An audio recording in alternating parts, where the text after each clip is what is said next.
ख़ास बात समझो तो उनमें क्या है। देखो, सीधे सीधे किसी की निंदा कर देना बहुत आसान होता है, और किसी को देवता बना करके पूजा करना ये भी आसानी होता है, पर इंसान को इंसान की तरह देखना और उसका सही मूल्यांकन करना वो बहुत ज़रूरी है। अब उनमें जो मुझे बहुत ख़ास बात दिखती है वो ये है कि वास्तव में उन्होंने अंदर वाले दुश्मन से लोहा लिया था। उनके पास कुछ भी ऐसा नहीं था जो बचपन से जवानी से बहुत दिव्य रहा हो। बहुत ही साधारण कदकाठी के थे।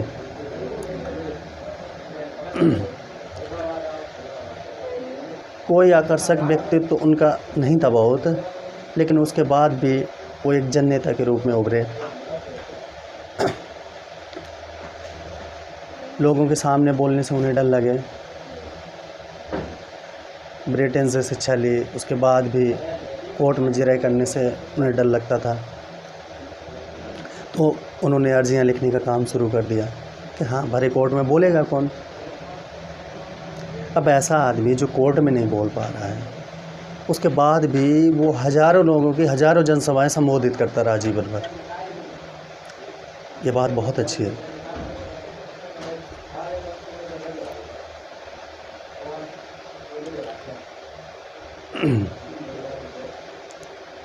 इस व्यक्ति ने अपनी कमजोरियों को जीता था।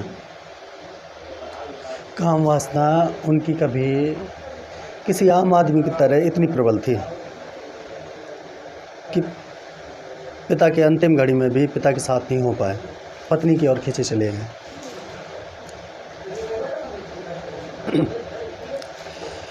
इन्होंने 38 की उम्र में समझा ब्रह्मचर्य का वास्तविक अर्थ क्या है, पूरा अर्थ, परंपरागत अर्थ नहीं, पूरा अर्थ।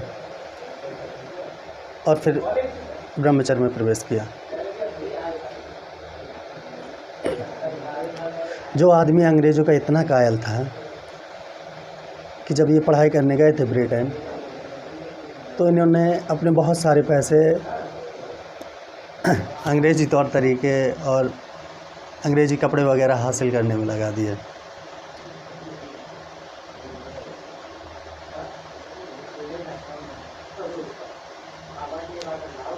और फिर वो आदमी अंग्रेज़ों पर चढ़ बैठा।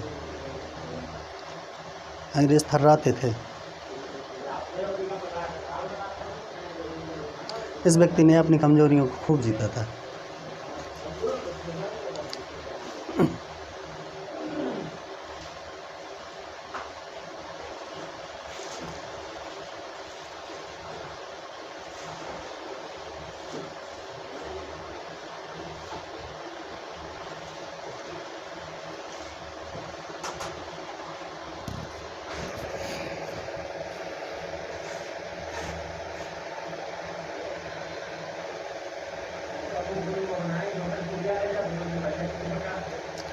कभी कभी ये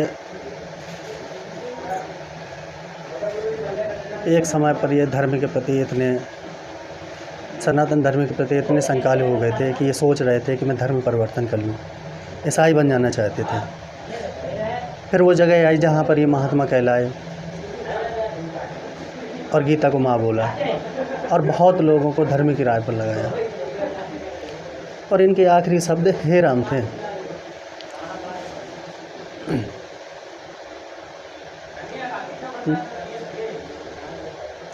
कोई ऐसा ऐब नहीं है जो किसी साधारण आदमी में हो और इनमें ना हो। इनके बचपन से, इनकी जवानी से सारे जो साधारण दोष होते हैं किसी बच्चे में, किसी जवान आदमी में, वो सारे इनमें थे।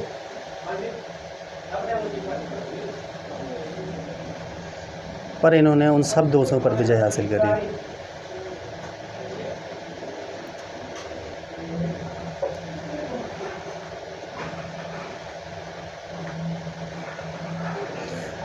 घर से पैसा चुरा करके एक समय पर इन्होंने मांस भी खा लिया, वैसे हम के पास भी चले गए, झूठ भी बोला, पर इन्होंने ये सारी बातें स्वीकारी भी।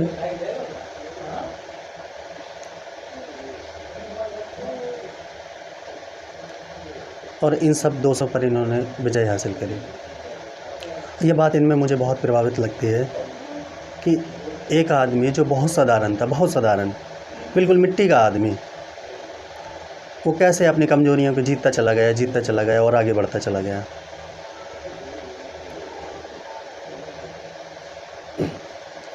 और यही बात हमें इनसे सीखनी चाहिए।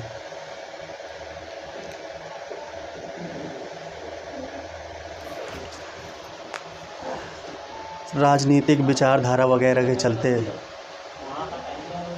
किसी की निंदा कर देना, अपशब्द कहना, गाली गलौज करना, ये बहुत सस्ता काम है। ये सब नहीं करना चाहिए। इंसान को इंसान की तरीके से देखना चाहिए। हर इंसान में कुछ कमज़ोरियाँ होती हैं और बहुत कुछ ऐसा भी होता है जो सीखा जा सकता है, और जो सीखा जा सकता है उसे सीखा जाना चाहिए। उनकी दृढ़ता देखिए, उनकी जिद देखिए। एक आदमी जो बहुत साधारण था शुरुआत में, वो इतने दृढ़ मन का हो गया कि जब वो उपवास करने के लिए बैठते थे तो भारत ही नहीं, पूरी दुनिया कांपती थी।